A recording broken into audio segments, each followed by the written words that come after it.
Welcome to Echoes of the Past, where history isn't just old, it's oddly fascinating. From forgotten facts to bizarre backstories, we dig into the dusty corners of time So so you you don't don't have have to. to. I'm Jody Lynn, your amateur historian and full time trivia hoarder. And I'm Ephraim, here for the facts and the fun. So let's rewind the clock and press play on the past. Today's episode, we're going into alien abductions and sightings and all of the fun stuff around aliens, because why not? But before Roswell made Little Green Men famous, people were already looking to the skies and seeing something. Whether it was gods, machines, or glowing discs, humans have been trying to explain the unexplainable for centuries. So, first off, before we go into the fun stuff, let's look at the historical sightings and the lore of this. So, there are a lot of ancient alien theories, obviously popularized by Eric von Daniken's 1968 book of Chariots of the Gods. This claimed that gods in ancient myths were actually extraterrestrials misinterpreted by early humans. Often references in structures like the Nazca Lines in Peru, which are the massive geoglyphs only fully visible from above, the pyramids of Giza, Egypt, advanced engineering without modern tools, the Sumerian tablets, which are the talk of sky gods, Anunnaki, possibly interpreted as alien visitors, and then the Vimanas, India, mythical flying palaces or chariots in Hindu Sanskrit epics. Well, okay, so ancient humans looked up and instead of saying, "Ooh, cool stars," they wrote about gods riding fire in the sky. Or were those aliens? The idea that ancient astronauts helped build human civilization is wild, but honestly, if I had to explain electricity to someone 3,000 years ago, they might think I was a space wizard too. Yeah. Would you think that among these ones, would you also think that like the Easter Head Island statues and the what are they called in Britain? Or Stonehenge? thank you, Stonehenge. Would you think that those would fall under the ancient alien theories? Yeah. Because they've often theorized that Stonehenge was like almost like a compass, right? Okay, I Yeah. was thinking so. So let's now move into my favorite part: the modern and early modern UFO sightings. So obviously, UFO is, An unidentified flying object. which could mean anything. It could be an actual UFO, like we think of them, like aliens. It could be a balloon from China. It could be a plane that we just can't see right? So, one of the first ones that we're going to look at is from Aurora, Texas in 1897. A newspaper reported a mystery airship crash. The story included a small humanoid body buried in the town cemetery labeled a Martian. Then you got the Foo Fighters of World War II. Allied pilots reported strange lights following their aircraft. Thought to be enemy tech at first, now considered early UAP encounters. Then we've got Kenneth Arnold in 1947, who spotted 9 crescent shaped objects over Mount Rainier. His description gave rise to the term flying saucer. Then you've got Roswell incident in 1947 as well, where a rancher found strange debris, and the military first said it was a flying disc, then retracted to say it was a weather balloon. Of course, it sparked decades of conspiracy, especially after later Project Mogul balloon explanation. Of these, which ones did you already know? I think everyone knows the Roswell one. Yeah. And then the World War II one, there's been quite a few, I guess, alien sightings, Mm-hmm. but probably sometimes it was mostly just stuff they've never seen before, or they were just really exhausted Yeah, and just couldn't really focus on what they were looking at. that's very true. And we do kind of touch on that a little bit later. So I would say that before this, I kind of knew of the Foo Fighters, which was, like you said, World War II. And I had very smallly heard about the Mount Rainier one, just very vaguely, but I never really knew anything about it. And of course, like you said, everybody knew about the Roswell incident. Yeah. Roswell is the big bang of modern alien lore, isn't it? It's the moment the government really said flying disc and then immediately said, wait, no, weather balloon, which just made people more suspicious. So after this, moving to 1952 to 1969, the U.S. Air Force's official investigation into UFO starts. Over 12,000 reports got investigated. Most explained, but 701 remained quote unquote unidentified. The purpose was to assess potential threats, but also to calm the public hysteria. Thousands of sightings, hundreds unexplained, and the military basically shrugged and said, nothing to see here. Which, of course, makes everyone think there's definitely something to see. So before we move on to the next part, what was your thoughts on the fact that the government in the last few years put out all of the paperwork and all of those files saying that officially in the US government the aliens exist? I think at the time when they said it, there was better. Obviously, there was more things going on that were more important. Yeah. But I think everyone collectively was like, yeah, we've been saying this for years and years and years and years. And it's nothing new. Yeah. I kind of feel the same way. It was kind of more like a, well, no fucking shit. Excuse my French, but no fucking shit. We already knew this. We're busy. We don't care. You know? Because I feel like at this point, yes, aliens are still kind of in the forefront of some people's minds. But with everything else going on in the world, it's kind of like, okay.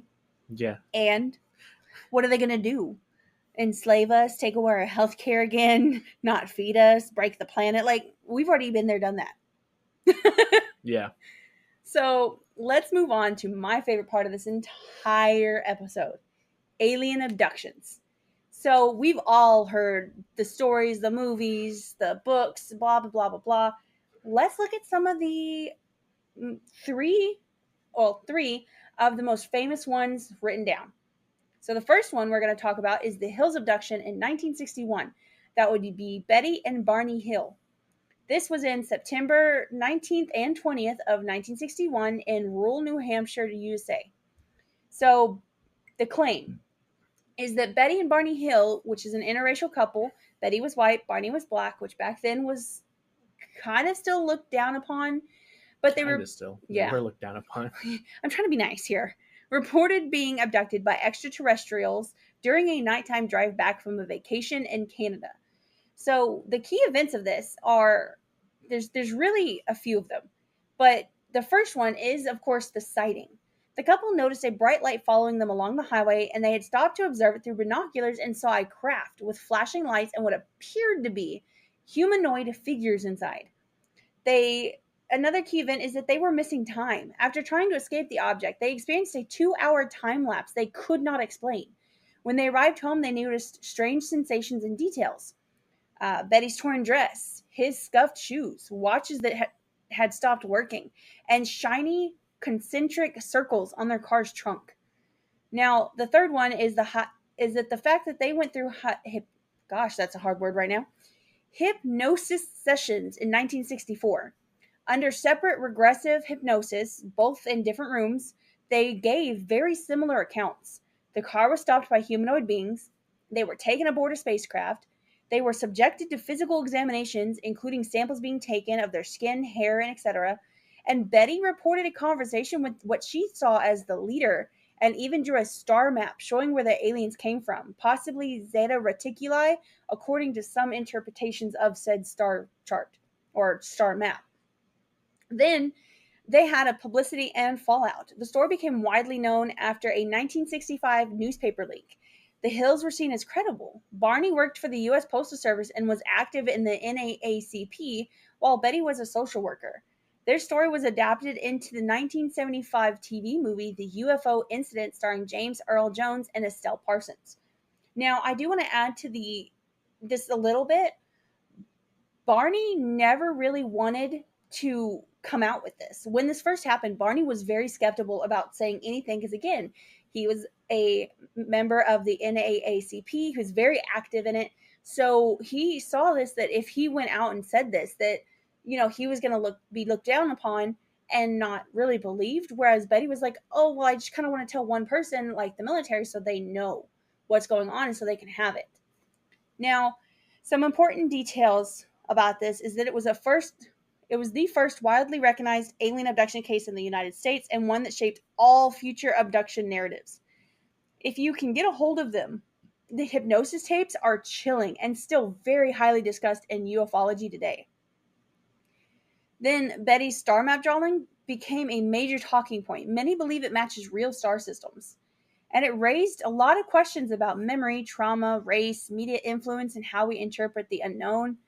And the defining pieces here, and which helped the case and define tropes like missing time, medical experimentation, gray skinned beings with large eyes, and the government's skepticism.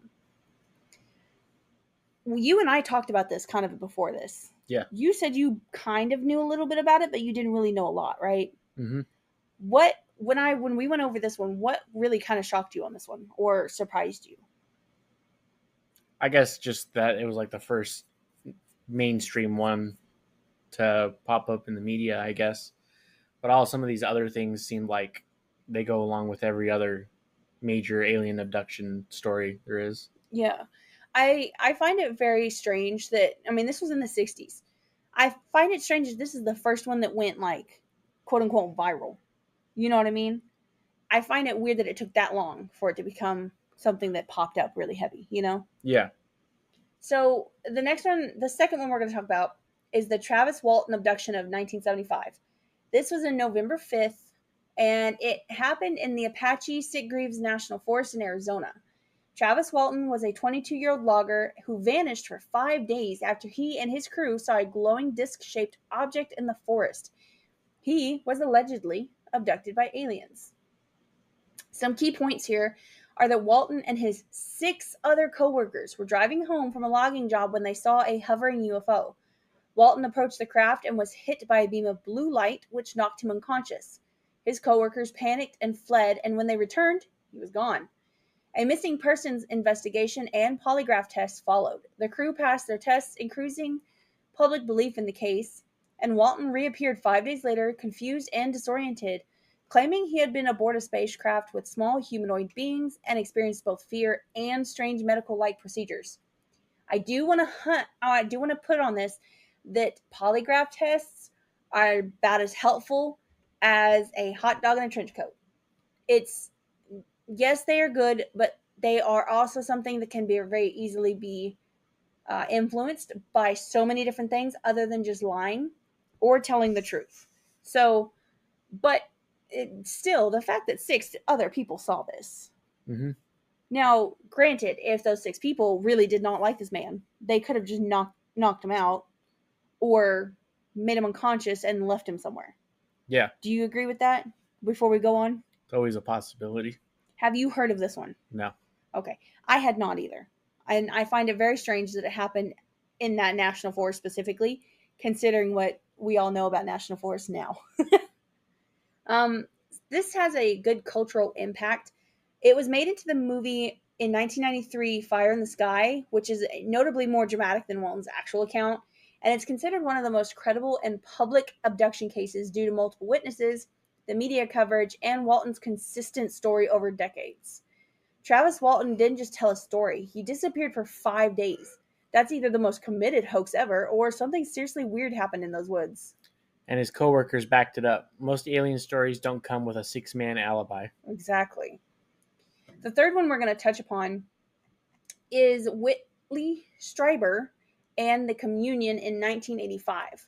This was on December 26th in upstate New York at Strieber's cabin. Now, the claim is that Whitley Strieber, a very successful horror novelist, claimed he was abducted by non-human entities while alone in his remote cabin. The key points of this are that Strieber described being taken from his bed by small beings and encountering the visitors, including the now iconic gray alien with large black eyes. He experienced a mix of telepathic communication, paralysis, medical procedures, and overwhelming fear. Strieber struggled with the experience, unsure whether it was alien, interdimensional, spiritual, or psychological, but firmly believed something extraordinary happened. The Communion in 1987, his book, became a New York Times bestseller, sparking massive public interest and debate. The cover, featuring a gray alien face, became the definitive visual for aliens in pop culture. Strieber did continue writing about his experience in follow-ups like Transformation and Breakthrough. This had a pretty good cultural impact, introducing themes of emotional, psychological, and spiritual trauma to the abduction narrative. But it raised the question, are these events physical abductions or deeply personal subjective experiences? Strieber remains a controversial but central figure in ufology, blending horror, mysticism, and science fiction. What made Whitley Strieber's story different wasn't just the aliens, it was the existential dread. Yeah, it wasn't just beamed up by little gray guys. It was like being pulled into another reality and not knowing if you'd ever come back the same. Even being different, it seems like it's always the best, always the same beats. Bright lights, loss of control, telepathy, and weird medical exams. It's like the universe's worst doctor's appointment, but what's weirder is how these stories start sounding the same before the internet. Now, let's go into the explanations that we kind of hit on earlier. So, there are a few psychological explanations for things like this. So, you've got sleep paralysis. This may explain sensations of immobility and shadowy figures. You've got the cultural influence as alien imagery grew more common. Abduction stories started to mirror popular films and books. And hypnosis. Many quote unquote memories of abduction come out during hypnosis, which are prone to suggestions. But also, people who are experiencing problems sleeping and not getting enough sleep and for long periods of times like you mentioned during like war and stuff, that would also cause hallucinations, so with different chemical reactions. I mean, there's so many different things. So are people remembering trauma or creating memories from the stuff they've seen in media? Either way, the pattern is there. Something happened to these people, whether it's in the stars or their subconsciousness. So let's now go from abductions to pulp culture. Whether it's real memories or the power of suggestion, alien abduction stories stuck hard. And once they hit the public consciousness, Hollywood couldn't resist. Because nothing says blockbuster like strange lights, shadowy beings, and a big what if hanging over your head. Aliens weren't just in our skies anymore, they were everywhere. So, early films and shifting perceptions really got started in the 1950s with the Cold War influence. The day of the day the Earth stood still in 1951 was a peaceful alien comes to warn Earth, a clear allegory for nuclear tension. Then you had Invasion of the Body Snatchers in 56, which used aliens as metaphors for communist infiltration or loss of individualism. Aliens were often villains reflecting fear of the unknown or foreign. Did you know about these two movies? I knew about the Body Snatchers one. Yeah, the body snatchers one, but not the day the Earth stood still. Like the name of it sounds familiar, like familiar somehow, but I don't know what it is. But I feel like the Invasion of the Body Snatchers is used more of a joke now. I hear it joked about quite a bit. Yeah, So the aliens of the 50s, not here to be friends. They were metaphors with laser guns, and they mirrored our paranoia perfectly. yeah. It wasn't just about Mars; it was about Moscow. And everything about Moscow. And then, yeah, well, everything was about whether your neighbor was a communist or not, or your boss was a communist, or that dude you just don't like was a communist. So, from the 1970s to the 1980s, we had the Spielberg shift. Close Encounters of the Third Kind in 1977 focused on wonder and curiosity rather than fear. Aliens were mysterious but not threatening. They played music. Then you had E.T. the Extraterrestrial in 1982, which reinvented the alien as innocent, childlike, and lovable, and echoed themes of loneliness, empathy, and being misunderstood. Spielberg made aliens soft, emotional, not destroyers but explorers, lost kids in a cosmic mall. Honestly, after E.T., you kind of wanted to get abducted. And then, after this, we shift into the X Files and the 90s boom when times were good. The X Files, which was 93 to 2002, blended government conspiracy with alien mythology. Characters like Mulder and Scully became cultural icons and pushed the alien narrative into weekly television and helped revive abduction stories. Then you have one of my favorite movies, Independence Day in 96, returned aliens to the destructive invasion based narrative, big ships, big explosions. And aliens now appeared in all forms funny, friendly, frightening, or fascist. The 90s were like an alien buffet. You had the creepy, the cuddly, and the ones who wanted to blow up the White House. And we loved it. The weirder the better. Aliens were everywhere. They were part of the pop culture bloodstream. So you and I were kind of going over this, And we started realizing just how many video games actually like touch on aliens. Yeah. And I'm not a big alien video gamer, but I didn't realize how many of my video games actually have alien touches in them. Going back to like the communist part, you have aliens in Fallout. Yep. I believe I know 4 and 76 have it. Do the other ones? Yeah. A lot of the time, so there were just like for Fallout 4, it's like just a random encounter where you just find them wandering around. That's like that in all the other ones. Okay. You just be wandering the wasteland and you'll come across aliens. Gotcha. Usually it's a crash ship and they're really powerful. Gotcha. Okay. Or I can't remember if it was Fallout 3 or New Vegas had a DLC where it took place in an alien mothership. Oh, that's cool. Yeah, and so in that one you help characters from different time periods escape the ship. I don't know how it ends because I've never played it, but it was pretty decent DLC from what I've seen. Gotcha. You and I kind of talked about quite a few, and talking about them, there were a lot that I didn't realize there were actual aliens. Like, for instance, Halo. Yeah. Like, I've played Halo. You've played Halo. Played Halo quite a bit. Yes, you have. But, like, I've played Halo, and never once did I think about them being aliens. Yeah. But technically they are. And things like that. You've got aliens in Saints Row. I feel like GTA has something alien related. So in GTA 5, you can find 50 alien spaceship parts a UFO will appear. There's the one that appears at the top of Mount Chiliad when you 100% the game. In the prologue, there's one frozen in the river that you can walk down to and look at through the frozen river.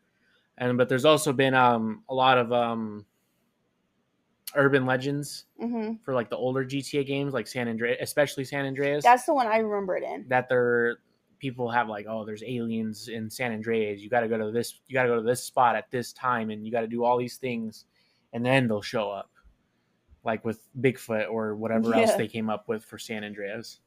Yeah. What other video games do you think heavily hit on aliens in, like, on Earth, not just like us going out to space to find them? Destroy All Humans, where you play as the alien, and as the name suggests, you destroy humans in whatever city. I've never played it. What was the game you were playing earlier? Half-Life? Yeah. So, and then Half-Life 1 and 2 in Alex, they have different alien species in there. You got the head crabs, vortigaunts, bull squids. I think they're just like called alien warriors or something like that in the first game. The Combine, they're aliens. They're the Combine advisors. Yeah. And there's barnacles, and there's quite a few other ones that I can't think of off the top of my head at the moment. Yeah, I was gonna say you play that a lot. Yeah. I mean, there's been so many games that always like they'll subtly hit on the fact that there's aliens in the game, but you can't ever really interact with them. Mm-hmm. Then you've got games like Halo, Half-Life, Kill All Humans or Destroy All Humans that heavily hit on it, and I feel like that's really a good way for each kind of generation to kind of be able to hit on the aliens and keep them alive. Do you agree? Yeah. And then like with the media, with video games or movies or whatever, you can't forget the most like iconic one, the Xenomorph. Yeah. I think even if you haven't seen any of the Alien movies, you know what the Xenomorph is. Mm-hmm. You've definitely seen pictures of it, or with the most recent movies coming out, Alien Romulus. Great movie. Oh, it's such a good movie. With the Xenomorphs in that one, it's like one of the most iconic aliens out there. Oh, totally. And I feel like that and Predator. Yeah. Because Predator is an alien. Yeah. Obviously. I feel like both of those, whether you've watched them or not, you know what they look like. You know their histories, I guess. You know of them, no matter what. Yeah. And then Star Wars. Of course. Where there's aliens everywhere. Just they're the main characters, they're background characters, they're there, and you don't even really think about it. And then you've got Star Trek, Enterprise, all of those. But those, I feel like those are easier to kind of I wouldn't really say associate with, but it brings them into more of a state of understanding and being friendly with. Yeah. Similar to like Men in Black. And what's the other one? Which one? It's another TV show where they go into space and do stuff. But anyways, things like that make it go from fear to friendly. Yeah. And also, it's Guardians of the Galaxy as well. That's a good one to touch on that also brings it into more of the friendly state. Yeah. You shush. So, on top of the movies that we've already been talking about, we've also got District 9 that was in 2009, which brought aliens as a marginalized refugees, which was more of a commentary on apartheid and immigration. I cannot say that. And then you had Arrival in 2016, which was language, time, and diplomacy, which was thoughtful and quiet. And of course, with internet culture, aliens are now memes and fashion and TikTok dances, Area 51 raid jokes and plushies. And of course, we had the Area 51 raid a few years ago where everybody ran to 51 like it was going to do anything. Well, they showed up, they got to the gate, and they're like, yep, this is it. Area 51. And then that was all. Well, when you say TikTok, there's like a group of people on there I saw recently that think they're aliens. Wow. They're called Star Child children or something like that, where they believe they were aliens sent to Earth to help save it. I am so glad your For You page. No, it was not. It was not even on my For You page. It was something else I saw on iFunny, Instagram. Probably okay. iFunny. It sounds like an iFunny thing. Yeah. iFunny word. They hate everyone, including themselves. Aliens went from being threats to punchlines to fashion statements. They've been around for so long, they're basically got a PR team now. So we've seen aliens go from terrifying to touching, from destroying cities to hanging out with kids on bikes. But pulp culture didn't just fuel the fun side; it fed the fear too. Because there's more government. Because the more the government said, there's nothing to see here, the more people said, wait, what are you hiding? And boom, conspiracy theories took off like a flying saucer. And of course, we all know how conspiracy theories are like a flame to dry grass. That does not stop once it gets started. Would you agree? Yeah. So let's look at conspiracies and cover-ups. The Roswell incident, again, was in July 1947 in Roswell, New Mexico. After initial reports of a flying disc, the U.S. Army reversed its story, claiming the debris was from a weather balloon. In the late 70s, interest reignited with witness testimonies alleging a military cover-up involving alien bodies and a recovered spacecraft. The U.S. eventually admitted the balloon was part of a Project Mogul, a top-secret operation to detect Soviet nuclear tests. Believers saw this as proof of deception. So the official story changed twice. That's either very bad PR or very suspicious. It's like the world's weirdest game of telephone. Flying disc. No. Balloon. Okay, fine. Secret spy balloon. Doesn't help build trust, you know. What is your opinion on this? Honestly. Do you think it was a cover-up, or do you think they were just trying not to tell people their actual military things? Because you're in the military, so I feel like you have a little bit of insight. No, none. So it probably could have been an alien spaceship, if you believe in it. I don't know. I wasn't alive during the 40s. Kind of weird if I was. A little bit. But also, I think also at the time, coming fresh off of war, the government didn't want to get everyone all riled up again. I mean, they're already panicking about the communists. Mm-hmm. So the U.S. government going, oh, it is aliens, probably didn't make people feel, I don't know, a sense of security or something like that. That's fair. I didn't think about it that way. But then they're like, oh, wait, it's just a weather balloon. Don't worry about it. Because then they probably also didn't want people looking too hard into it.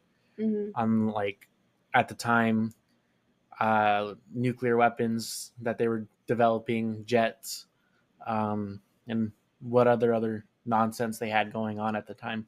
Yeah, that's very fair. So moving in from Roswell to Area 51 and the governmental denial. This is located in Nevada, and it became the epicenter of secrecy. It's known for experimental aircraft testing like the U-2 and the SR-71. It wasn't even acknowledged by the government until 2013. Pop culture turned it into Alien HQ, especially after Bob Lazar's claims in 1989. He said he worked on recovered alien tech at a nearby site, S4, and described Element 115, which wasn't confirmed in labs until 2003, though not the same version. And to this day, it fuels speculation about alien tech, recovered crafts, and reverse engineering programs. There's something about a place that doesn't exist until it suddenly does. Area 51 might be the most famous secret on the planet. And you can't tell me that building is just for test planes, not after all the memes and 3 a.m. YouTube videos I've seen. With Area 51, Mm-hmm. and when you correlate that with where a majority of the alien sightings take place in the United States, Mm-hmm. it's all in that one spot. Oh, totally, 100%. I mean, but you have to think about it. If it's Nevada, it's mostly, if not all, desert land. Just middle of the nowhere. Exactly. So what happens when, say for instance, it gets real hot and the sun is shining, and then the sun has now gone down, but the sand is still hot. Mm-hmm. It still does the waves, and if there's a building with a light on, what's it going to look like? It's going to look funky. Yeah. So I can kind of see why that would kind of spark issues. Yeah, like I said, with the U-2 spy plane and the SR-71, Yeah, being experimental test craft at the minute or at the time, and if you see some plane you've never seen before go flying overhead, you're like, oh, that's probably aliens. and they're really, last time I looked at them, they're very oddly shaped compared to other spacecraft and flying craft that we have. Would you say so? Especially during the time. For the time, yeah, but looking at them now, the U-2 spy plane looks like a plane with just really big old wings. Yeah, really true. long wings. And the SR-71 is built to be the fastest plane on Earth solely for the purpose of spying. Yeah. And outrunning Soviet missiles. Exactly, yeah, okay. So, moving on to Majestic 12 and the Paper Trail, this alleged the government group formed in 1947 by President Truman was to handle alien encounters. Supposed documents surfaced in the 1980s detailing cover-ups and secret operations. This was widely considered a hoax, but many believe elements are based on real Cold War Black Ops programs, and this tie-ins to Men in Black and other secret agent alien fiction. Majestic 12 is like the Avengers of alien conspiracies. Shadowy, powerful, and probably wearing sunglasses indoors. Even if it is a hoax, it's a really good one. Enough to spark 40 years of speculation and a few movie deals. Those Men in Black that people swear they've seen. Mm-hmm. Like they're like I've seen some stories and videos where some people will like claim they've been abducted or seen aliens. Yeah. And then all of a sudden, like a few days afterwards, they get visited by these Men in Black. And I think they're questioned. And then that's kind of it. Yeah. And they describe some of these agents that visit them. Yeah. And they're kind of like odd looking. They don't look like a regular human. Hmm. But like it's hard. You'll be hard to tell with the sunglasses and black fedora or whatever they have on their head. Of course, they always have black fedoras. So that you can't really tell that they're not human looking. Gotcha. Okay. Do you think that with all of the alien abductions and all of the sightings and whatnot, do you think that's what brought on the uncanny valley feelings? No. I think the uncanny valley has been around. It has been around for as long as humans have been around. Okay. Because it's a fear like we've developed, like there's something that looks human but isn't. But that's what I'm saying. But do you think that could have spurred this on of humanoid figures that aren't fully human? Does that make sense what I'm saying? Yeah, like with the Men in Black, they look human, but you're not quite sure. Yeah. Probably. I feel like they kind of coincide at least a little.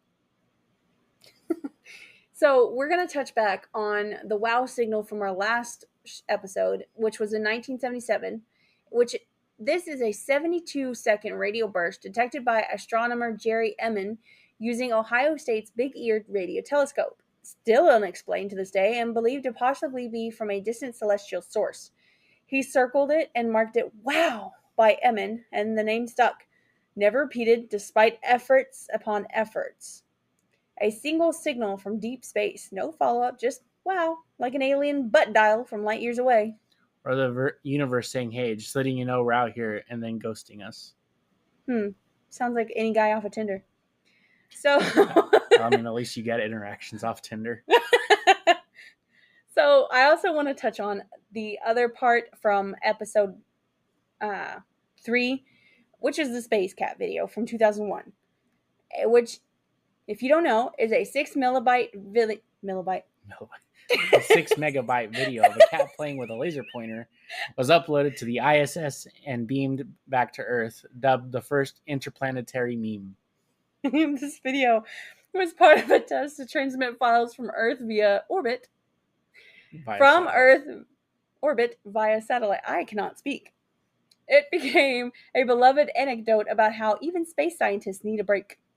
We sent a cat video into space, and you know what? I think aliens probably appreciated it. That or they blocked our number. So let's recap. We've gone from people spotting lights in the sky to Hollywood giving aliens personalities, emotions, and sometimes lasers.